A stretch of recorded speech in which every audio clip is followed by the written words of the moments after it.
The champagne flute trembled slightly in my hand as I stood at the edge of my sister Natalie's engagement party, watching her hold court in the center of the room like a queen addressing her subjects. Designer dress, perfect blonde highlights, that practiced smile she'd perfected in front of mirrors since we were kids.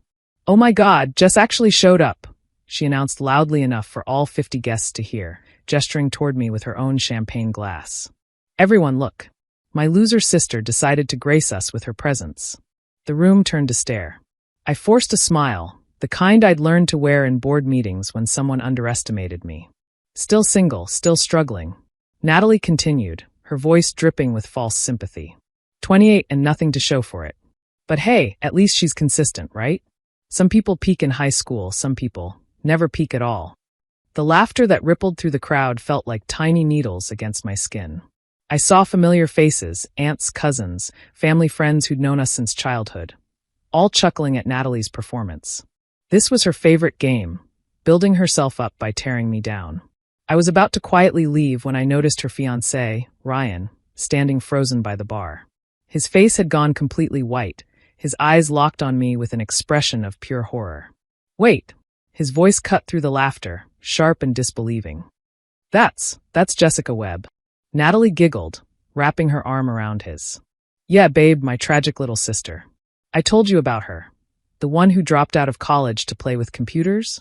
Lives in some studio apartment, probably eating ramen every night." "That's JL Webb," Ryan said louder, his voice climbing an octave. Oh my God. She's the owner of my company." The music stopped. Actually stopped. The DJ, sensing the sudden shift in atmosphere, killed the volume entirely. "What?" Natalie's laugh was nervous now. "Don't be ridiculous. Jess works at some little startup." "Natalie." Ryan's voice was deadly serious. "Your sister is JL Webb. She owns Nexus Creative Solutions. She signs my paychecks. She's my boss's boss's boss." The champagne glass slipped from Natalie's hand, shattering on the marble floor with a crystalline crash that seemed to echo forever. I took a sip of my champagne, finally stepping forward into the circle of light. "Hello, Ryan. Enjoying your time off? I approved your PTO request for the engagement party myself. Congratulations, by the way. Ms. Webb, I had no idea you were." He was stammering, looking between Natalie and me like he was trying to solve an impossible equation. "Natalie's sister? Yeah, we don't advertise it. Different last names and all." I kept my voice calm, professional. "She uses our mom's maiden name. I use Dad's. Makes things simpler. Different names because she's embarrassed by association," Natalie spat, trying to recover her composure. "This is ridiculous. There's no way my loser sister owns a company worth $47 million at last valuation," I finished. "Though we're expecting that to double after the Microsoft contract goes through next month. You know about that, right, Ryan? The expansion into the Seattle office." Ryan looked like he might faint. The contract you've been negotiating? The one that's going to create 300 new jobs." "That's the one." The room was so quiet you could hear people breathing. Aunt Catherine, who'd laughed the loudest at Natalie's loser sister comment, was now staring at me like I'd grown a second head. "This is impossible," Natalie whispered. "You're lying. You have to be lying. Pull up the Nexus website," I suggested to the room at large. Several phones appeared immediately. "Check the About Us section. There's a lovely photo of me shaking hands with Governor Martinez at the Tech Innovation Awards last year." "Holy shit," someone whispered. "It's really her. Forbes 30 under 30, another voice read from their phone. Founded company at 23, valued at $47 million, youngest female tech CEO in the state." "But you said..." Natalie turned to me, her perfect composure cracking. "You said you worked at a startup." "I do work at a startup. My startup. The one I started in my studio apartment, eating ramen, just like you said. Only difference is, I turned that struggle into an empire while you were busy mocking it." The gathered crowd was shifting now, people moving away from Natalie like her failure to recognize my success might be contagious. Ryan hadn't moved at all, still frozen in place, calculating the catastrophic mistake he'd made by association. "How long have you two been together?" I asked conversationally. 6 months. 8, Ryan croaked. "Ah, so you started dating right around the time of our Series B funding. Interesting timing." I turned to Natalie. "Did you ever wonder why Ryan was so interested in your family? Why he asked so many questions about me? Or were you too busy calling me a loser to notice? The implication hung in the air like a blade. Ryan's face went from white to red. That's not. I didn't know you were sisters when we met. No. You didn't notice the family photos at her apartment? The ones she definitely has hidden in drawers because she's embarrassed of me?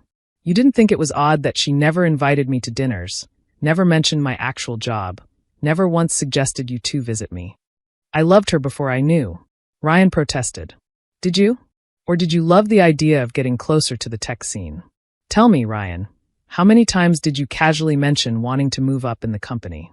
How many hints did you drop about meeting important people through Natalie's connections? You're twisting things. Am I? Check his LinkedIn, I said to Natalie. I bet it mentions his connections to tech industry leaders by now. Probably updated it right after you two got serious. Natalie pulled out her phone with shaking hands. I watched her face crumble as she read. Engaged to Natalie Peterson, sister of tech entrepreneur J.L. Webb, she read in a hollow voice. Updated 2 weeks ago. 2 weeks ago, I mused. Right after the Microsoft deal was announced in TechCrunch. What a coincidence. Natalie, baby, I can explain. Ryan reached for her, but she stepped back, glass crunching under her designer heels. Explain what?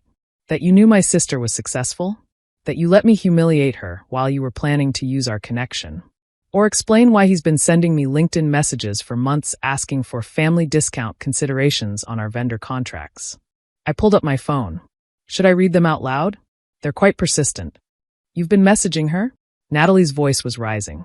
Behind my back? For business. It was just business. Just business. Right. I pocketed my phone. Like dating the sister of someone you want to impress is just business? The crowd was fully invested now, phones out, probably live streaming the drama. Natalie's perfect engagement party was becoming viral content in real time.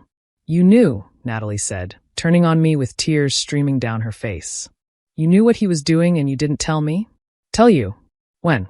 During the family dinners I wasn't invited to? The birthday parties you forgot to mention? The group chats you removed me from? I set my empty glass on a nearby table. I haven't had a real conversation with you in 3 years, Natalie. Every interaction we have consists of you mocking me while I bite my tongue. So this is revenge? This is natural consequences. You built a relationship on lies. Telling him I was a nobody, telling everyone I was a failure, telling yourself you were better than me. He built it on exploitation, using you to get to me. You two are perfect for each other, actually. Except now the truth is out. I didn't know you owned a company, she screamed. Because you never asked. Too busy posting Instagram stories about your tragic sister to actually have a conversation with me. Do you know how many times Mom tried to tell you about my success? How many times Dad brought newspaper clippings to show you? But you always had something better to talk about. Your promotions at the mall, your influencer partnerships, your perfect life.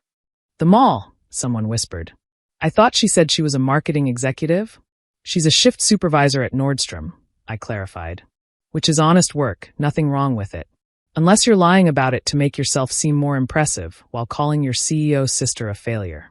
The whispers grew louder. Natalie's carefully constructed image was crumbling in real time. Ryan, she said desperately. Tell them it's not true. Tell them you love me for me. Ryan was already backing toward the door. I need some air. This is all. I need to think. You're leaving? Natalie's voice cracked. At our engagement party? What engagement? I asked quietly. You think he's going to marry you now? Now that he knows you've been lying about me? Now that everyone knows he was using you? That ring on your finger is a business investment, and the stock just crashed. As if on cue, Ryan yanked off his tie and headed for the exit. I'm sorry, Nat. I can't do this right now. The door slammed behind him. Natalie stood in the center of her ruined party, mascara running, surrounded by broken glass and shattered illusions. Are you happy now? She asked me. You've ruined everything. I didn't ruin anything. I just existed. You're the one who made my existence a punchline. I gathered my purse. For what it's worth, I'm sorry it happened this way. I came here hoping maybe we could start fresh, maybe things could be different. But you couldn't resist, could you? Couldn't resist making me the butt of the joke one more time. I didn't mean. Look at my loser sister. Still single, still struggling. Your exact words, in front of everyone. Did you mean those? Silence. That's what I thought. I headed for the door, then paused. Oh, and Natalie? Next time you want to brag about your successful fiancé who works in tech, maybe Google him first. Ryan Mitchell isn't even his real name. It's Ryan Kowalski. He changed it because he was fired from his last 2 companies for insider trading attempts. My HR department flagged him months ago. The gasps from the crowd were audible. You hired him anyway? Aunt Catherine asked, incredulous. He's a decent programmer when he's not trying to social climb. I believe in second chances. But apparently, he didn't learn from his first 2 strikes. Strike 3 is using my sister to get to me. I look back at Natalie one last time. The engagement was never going to last, sis. I just sped up the timeline. I left the party in ruins behind me. My driver was waiting outside. Yes, I had a driver now, something else Natalie didn't know because she'd never asked. Rough night, Ms. Webb? Harrison asked as I slid into the back seat of the Tesla. Illuminating, I corrected. Very illuminating. As we pulled away, I saw guests fleeing the venue like rats from a sinking ship. Tomorrow, the Family Gossip Network would be on fire. Natalie Peterson, the golden child who had everything, exposed as a liar whose fiancé was a con artist. Jessica Webb, the loser sister, revealed as a multimillionaire CEO. My phone buzzed. Mom, what did you do? The text read. Showed up to a party I was invited to, I responded. Not my fault the truth followed me there. Your sister is devastated. She'll survive. I did. The 3 dots appeared and disappeared several times before Mom's final message. We need to talk about this as a family. No, I texted back. We needed to talk 3 years ago when Natalie started her campaign of humiliation. We needed to talk 2 years ago when she uninvited me from Christmas because I made everyone uncomfortable with my weird job. We needed to talk last year when she told our cousins I was probably a drug dealer because there was no other explanation for my new car. Now we need nothing. I blocked her number. Then Dad's. Then the aunts and uncles who were surely already choosing sides. My company didn't happen overnight. It took 5 years of 18-hour days, of choosing code over clubs, of missing family events because I was too busy building something from nothing. While Natalie was perfecting her image, I was perfecting my product. While she was collecting Instagram followers, I was collecting investors. The studio apartment she mocked? I'd written the code that became our flagship product at that kitchen table. The ramen dinners? Fuel for the late nights that turned into breakthrough innovations. The tragic life she painted for her audience? It was the cocoon I was building my empire inside. But she never asked. Never wondered why I stopped complaining about money. Never noticed when I stopped asking to crash on her couch. Never questioned why I was suddenly too busy to attend her weekly wine nights where she'd dissect my failures for entertainment. She was too busy being the star to notice I'd become the sun. The next morning, my assistant fielded calls from reporters who'd caught wind of the story. Tech CEO's secret identity revealed at sister's engagement party gone wrong. The headlines wrote themselves. I declined all interviews. Natalie could deal with the spotlight she'd always craved. Ryan's resignation letter was on my desk by noon. Short, professional, no mention of the disaster. I approved it immediately and had security escort him out. His coding wasn't that good anyway. By evening, Natalie had posted a lengthy Instagram story about toxic family members and jealous sisters who can't stand to see others happy. The comments weren't kind. People had done their research, found my company, seen the truth. Her influencer career, built on authenticity and family values, imploded in real time. She called me once, late that night. I almost didn't answer, but curiosity won. You destroyed my life, she said without preamble. I attended your party. You humiliated me. I introduced myself. You're the one who called me a loser. You're the one who was engaged to a con artist. You're the one who built a house of cards on lies about your own sister. All I did was exist in my truth. My truth? God, you tech people are so pretentious. We prefer successful. I hate you. I know. You've hated me since we were kids, and I tested into the gifted program while you didn't. You've hated me since high school when I got into MIT, and you didn't. You've hated me since I started a company while you were still figuring out your major. The only difference now is that everyone else knows why. You think you're so much better than me. No, Natalie. I think I'm different from you. You measure success in followers and ring size. I measure it in innovation and impact. You need an audience to validate your existence. I need solitude to build my dreams. We were never going to understand each other. So that's it. You're just going to let me rot. I'm going to let you grow. Maybe without Ryan, without the lies, without the constant need to put me down to lift yourself up, you'll finally become someone real. Someone worth knowing. I am real. Real people don't need to announce how much better they are than their sisters. Real people don't build relationships on lies. Real people don't mistake cruelty for comedy. She hung up on me. That was 6 months ago. I heard through the family grapevine that she'd moved back in with our parents, deleted her social media, started therapy. Good for her. Growth hurts, but it's necessary. Ryan tried to sue me for wrongful termination. My legal team laughed him out of court. Turns out, using a false name on your employment application is grounds for immediate dismissal. Who knew? The family eventually split into camps, Team Natalie and Team Jessica. I didn't engage with either. I was too busy closing the Microsoft deal, opening the Seattle office, and proving that success is the best response to those who doubt you. But sometimes late at night in my actual penthouse apartment, not the studio Natalie imagined, I think about that moment when the music stopped, when Ryan recognized me, when Natalie's world shifted on its axis, when everyone realized the loser sister was actually the winner all along. I don't feel victorious. I feel validated. For 28 years, I'd been the supporting character in Natalie's story, the cautionary tale, the comparison point that made her shine brighter, the failure that proved her success. But I was never a supporting character.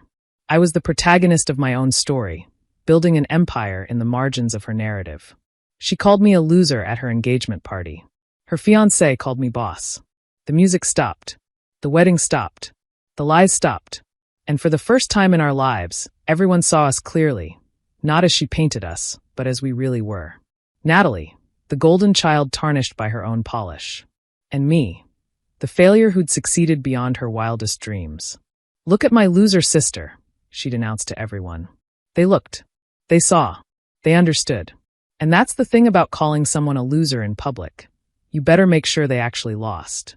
Because if they didn't, if they won while you weren't watching, if they built something beautiful while you were busy mocking them, well, then the music stops. The crowd stares. The truth emerges. And everyone discovers who the real loser was all along.